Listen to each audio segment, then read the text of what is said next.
వారందరూ అన్న మాటలేంటంటే, మేము కూడా వినడం జరిగింది. కానీ ప్రజల్లోంచి పుట్టిన నాయకుడు, ప్రజానాయకుడు అది పవన్ కళ్యాణ్ గారని చెప్పేసి మేము కాలర్ ఎగరేసుకొని ఈ రోజున చెప్తున్నాం.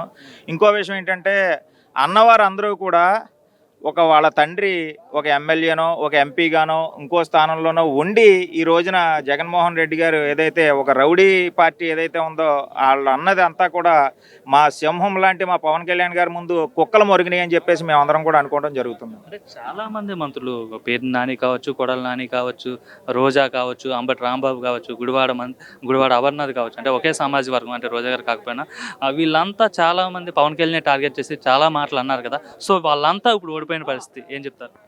అదే చెప్తున్నానండి. ఒక మనిషి మీరన్నారు ఒక సామాజిక వర్గం అని జెప్పేసి. ఆ సామాజిక వర్గం నుంచి ఒక మనిషి పైకెదుగుతున్నాడంటే, ఆ సంఘం అంతా కూడా కిందకి లాగేస్తదన్నట్టుగా సామెత కూడా ఉంది కాబట్టి, మేము మళ్ళీ దానికి వివరించి చెప్పనవసరం లేదు. కాబట్టి ఏంటంటే, ఇందాకే చెప్పాను కుక్కలు ఏదైతే ఉన్నాయో అవి మొరుగుతా ఉంటాయి. మేము ఈ 11 సభలు 11 ఆవిర్భావ సభలు చూసాము. పవన్ కళ్యాణ్ గారు ఇంకా స్టేజ్ దిగక ముందే వాళ్ళు ప్రెస్ మీట్లు పెట్టి ఆ కుక్కల అరుపులు అనేది మనం ఎవరం కూడా పట్టించుకోవక్కర్లేదు. ఎందుకంటే పవన్ కళ్యాణ్ గారు వచ్చింది రాజకీయాలు చేయడానికి రాలేదు. ప్రజలకు సేవ చేద్దామని చెప్పేసి వచ్చారు. కాబట్టి ఏంటంటే ప్రజానాయకుడని మీకు ఇందాకే చెప్పాను.